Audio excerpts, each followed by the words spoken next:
First tonight on Our News at 7, Alive speaks up on challenges with the launch of Junkanoo ticket sales over the weekend as hundreds of seats are already secured. Stay tuned to find out how you can get yours. An on-duty police officer is detained on suspicion of murder. We've got new details tonight. With Christmas just around the corner, there's still time to decorate your Christmas tree. Find out what's trending tonight on Our News. And then in Our News at 7:30, a man is awarded more than $100,000 in damages after a police officer placed a knee on his neck. Details from inside the courtroom. Our News live at 7 starts now.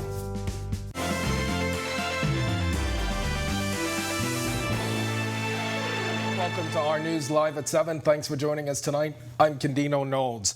Alive, taking heavy criticism over the weekend after the revolutionary app used for purchasing Junkanoo tickets faced some challenges. A top Alive executive apologizing to customers, saying the company has fixed the issue.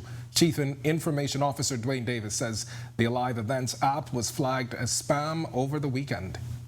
The app was flagged as spam because we sent over 15,000 emails in the space of 2 hours, so we were blocked from sending confirmations. So what we did was we took the app offline, we reapplied to get the app whitelisted, which happened later into Saturday, and then we took the app offline to make some further enhancements on the back end in the stores. At the moment, the Events app is only available on the Google Play Store. For that, Davis is apologizing to Apple users. Fortunately, Apple is a little more stringent than Google. So the Google app was accepted, Apple was rejected with further requirements. The reason why we decided to go to market is because the majority, at least 80 to 85% of our customer base are Android users. So as not to disenfranchise everyone, we decided to launch with the Android app. And Davis also speaking with us about the heavy sales over the weekend. To find out more, tune into Our News at 7:30 with Atalia Hall. And reports have been circulating that officials from the Dublin Airport Authority were recently in Grand Bahama to meet with the Freeport Airport Development Company in relation to development of Grand Bahama International Airport. The DAA, a state-owned company, is stationed at the Dublin Airport and specializes in airport management, travel, retailing, and aviation consultancy. Our News speaking with Deputy Prime Minister and Minister of Tourism Chester Cooper, who reiterated his stance that while government is making progress on that project, it is not ready to make a comment. We also spoke with Grand Bahama residents. One of them was Dale McIntosh. Well, that's good news because we need it badly, really, really badly. I'll stay tuned to Our News at 7:30 for a full report on the latest developments. A police officer has been detained on suspicion of murder. Officers from the Criminal Investigation Department arrested the corporal while he was on duty at the South Street Magistrates Court complex today. The incident leaving his colleagues in shock. It is unknown which murder the officer is being questioned about. And a 50-year-old man is dead following an alleged drowning near Clifton Pier. Police tell us it was shortly before 5 a.m. on Sunday when the Pinewood Gardens resident was fishing with family when he allegedly had a seizure and accidentally fell into the water. The man was taken out of the water by family members and taken to hospital where he died. Investigations are said to be ongoing. And hundreds of firearms and thousands of rounds of ammunition taken off the streets so far this year. Police say just last week, more than a dozen of them were confiscated. From November 28th to December 4th, police say they seized 13 firearms and over 55 rounds of ammunition and also arrested 13 people. We've got much more to get to, including a new $2.5 million hospitals agreement that takes effect today. But for now, we've got your first look at temperatures across these islands, and forecaster Ian McKenzie is standing by tonight in the Weather Center. Ian? Thanks, Candino, and good evening, Bahamas. Thanks for joining with us this evening. Currently outside our studios, we're under mostly clear skies. We have a temperature of 72 degrees. Your winds are out of the north-northeast at 9 miles per hour, with a feels-like temperature of 80. Current temperatures across the country at this time. In Freeport, we have a temperature of 73, 74 in Marsh Harbor, 78 in Allenstown, Bimini. We're picking up 72s in Great Harbor Key, nation's capital, Nassau, also in Governor's Harbor at 74, and also in Nicholstown. In the central Bahamas, we're picking up 77s across Kemps Bay, Andros, Arthurstown, Cat Island, Coburn Town, San Salvador, picking up 81s in Georgetown, and 80 in Deadman's Key, Long Island. In the southeast Bahamas, we're picking up 77s in Carnival, Crooked Island, Abrahams Bay, Maguana, and also Matthew Town. We have a 79 in Auckland's, 80 in Junkanoo, Ragged Island, and 78, rounding up our temperature profile, in Providenciales, Turks and Caicos.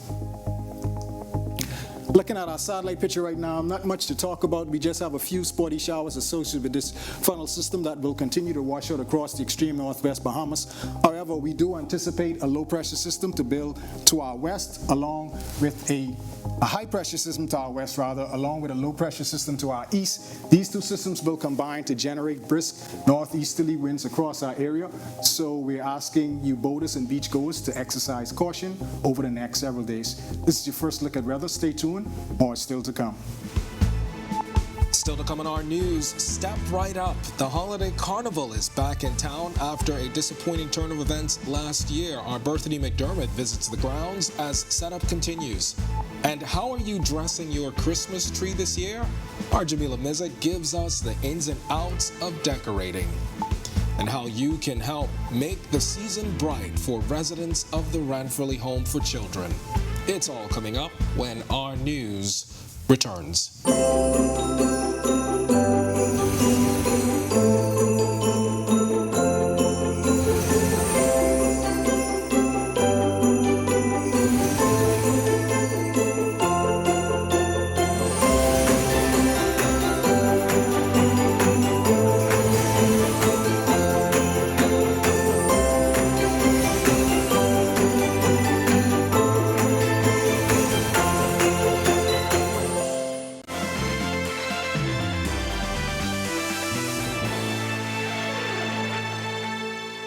Much-needed repairs to the state-run Princess Margaret Hospital will get underway as a $2.5 million agreement between the Public Hospitals Authority and Doctors Hospital, now allowing PMH patients to be transferred to the hospital's Blake Road facility as of today. Health and Wellness Minister Dr. Michael Darville, who announced the agreement yesterday, saying the transfer will make way for significant repairs to the hospital's aging infrastructure with minimal impact to patient care. Infrastructure work at PMH includes replacing elevators, repairing the HVAC system, as well as remediation work on the mechanical, electrical, and plumbing required for the installation of a modular infectious unit. PHA says the unit has been delayed because of the potential loss of available hospital beds. The new arrangement addresses that issue by providing the use of 51 beds for about 14 weeks. Dr. Darville thanking Doctors Hospital for their long-standing partnership with the public health care sector and the PHA, particularly during the COVID-19 pandemic. After being forced to leave town during the COVID-19 pandemic, which led to a controversial back and forth with the Davis administration last year, the Christmas Carnival is back. Berthany McDermott visited the holiday family fun spot today. Last year wasn't exactly the best year for the Christmas Carnival operators, but this year is much different. Manager Joe Albert says they're ready to rock and roll. This time around, he says the focus is on safety. We're having a machine that everyone will be walking through to check for weapons or knives. You know, we're not going to allow people to just walk through. We're going to have scanners. They're going to walk through just to make it safe for the public and everyone feel a lot more safe. The Christmas Carnival was embroiled in controversy last year after questions surfaced about who gave them approval as the country battled high COVID-19 numbers. As officials continued to unload at Fort Charlotte, the Ministry of Health and Wellness decided not to grant McCaffrey Enterprises Bahamas Limited, the company that operates the Carnival, approval. This time around, Albert says the plan is to employ up to 100 Bahamians. As the world still grapples with rising prices, Albert says residents can't expect prices to remain the same. We understand how the economy is. We've been dealing with it ourselves everywhere, and we can't raise the prices. He says some rides we're used to didn't return this year, but they've been replaced. But we replaced them with a Demon Loop, and we got the Fireball, and we got the Music Express, and the Sizzler, and the Surf City, and we got a couple brand new ones for the children. One called Minecraft. It's a walk-through fun house that they'll love. Now, as you can see, everyone is hard at work trying to ensure the carnival is ready for its opening. According to Albert, the plan is to have this place ready for Thursday or Friday of this week. Reporting for Our News, I'm Berthany McDermott.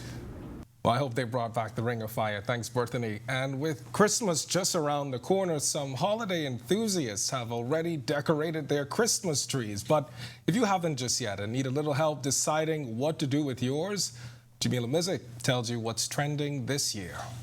Christmas is just 20 days away and residents are out and about doing their holiday shopping. At the top of the list, decorations.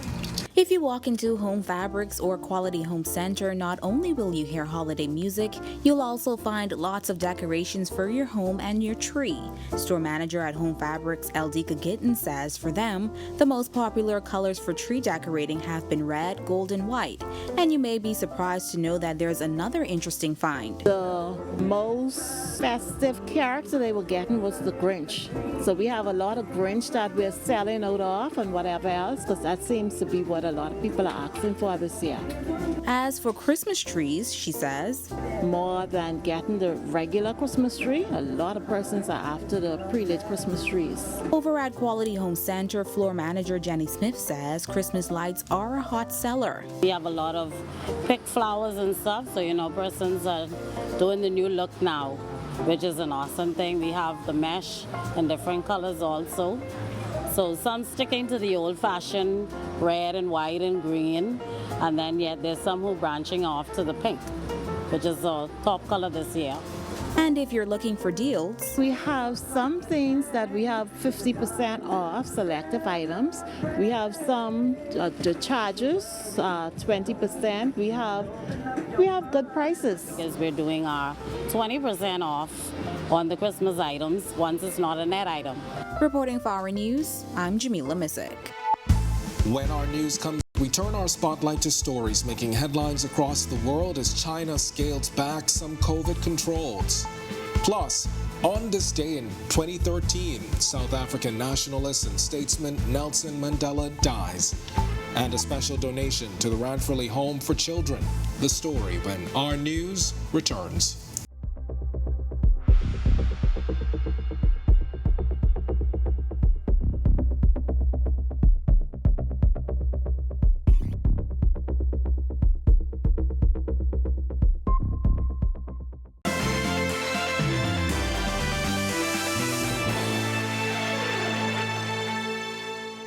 This is Our News. Welcome back. We turn our attention now to stories making headlines across the world.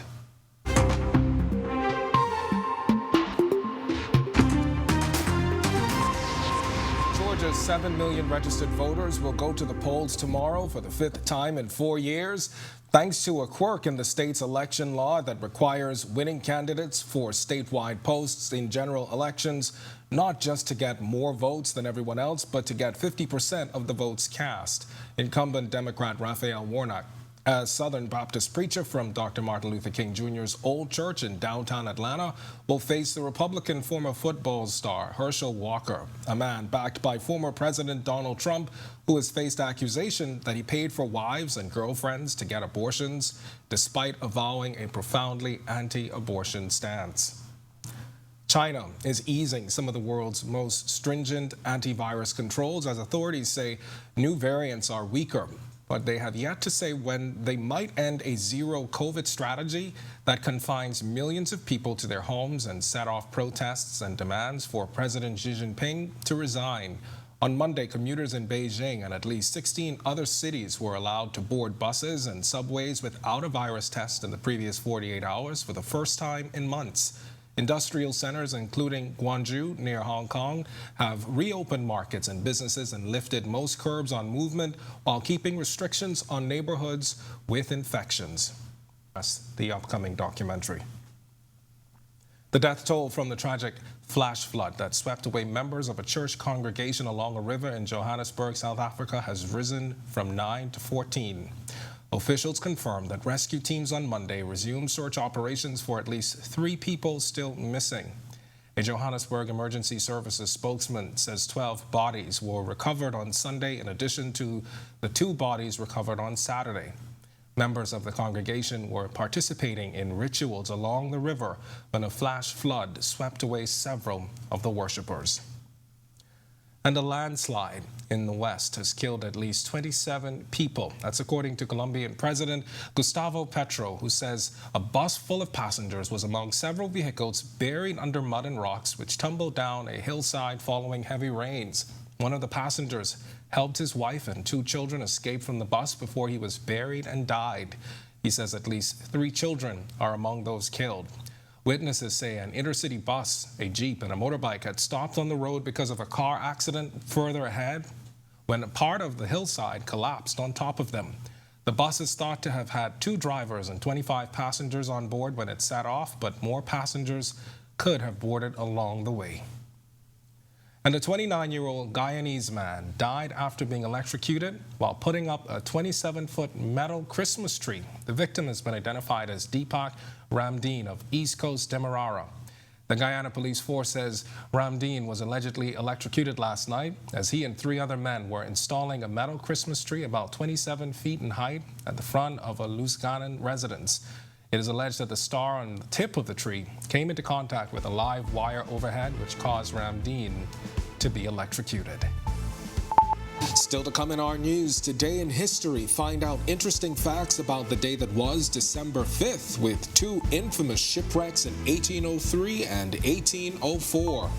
Plus, Ian is back with your extended weather forecast.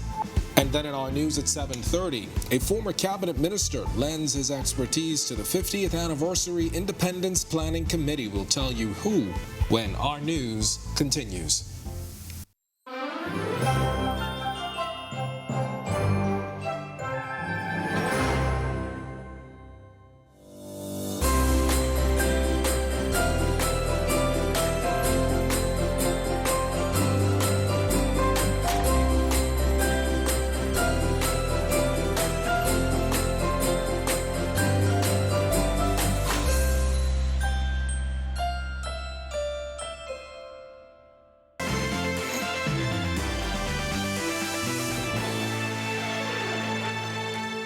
Welcome back to our news. Valuable government-owned properties in ruins, yards overgrown, roads bumpy, and residents kept in the dark. Has the West lost its glory? Well, it's the question being posed in this week's edition of As I See It column, available now on ournews.bs.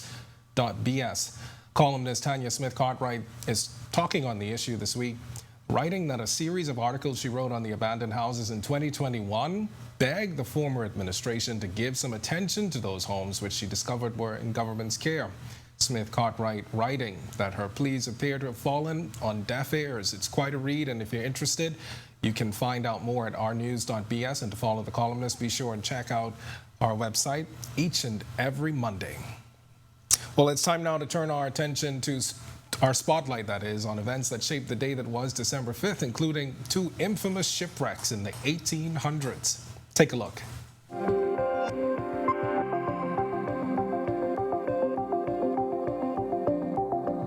On this day in Bahamian history, in 1803, while sailing from Georgia to Nassau, the American ship Lily was shipwrecked off Great Abaco Island.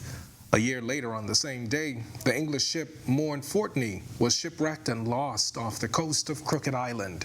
Then, in 1861, the first outbound blockade runner from the Confederate States of America arrived in New Providence. The ship left Charleston, South Carolina, and arrived at Nassau with 144 bales of cotton. The trip between Charleston and Nassau took a first-class steamer approximately 48 hours to complete, taking another 3 days to unload and load again and to recoal. The blockade running era lasted from 1861 to the end of the United States Civil War in 1865 and revived the local economy. Then in 1933, the 21st Amendment of the U.S. Constitution was ratified, ending the noble experiment of alcohol prohibition. 2013 saw the death of South African nationalist and statesman Nelson Mandela, who helped end the country's apartheid system of racial segregation and ushered in a peaceful transition to majority rule. He was 95. And finally, in 2017, the International Olympic Committee banned Russia from the 2018 Winter Games in South Korea after uncovering a Russian state-sponsored doping program.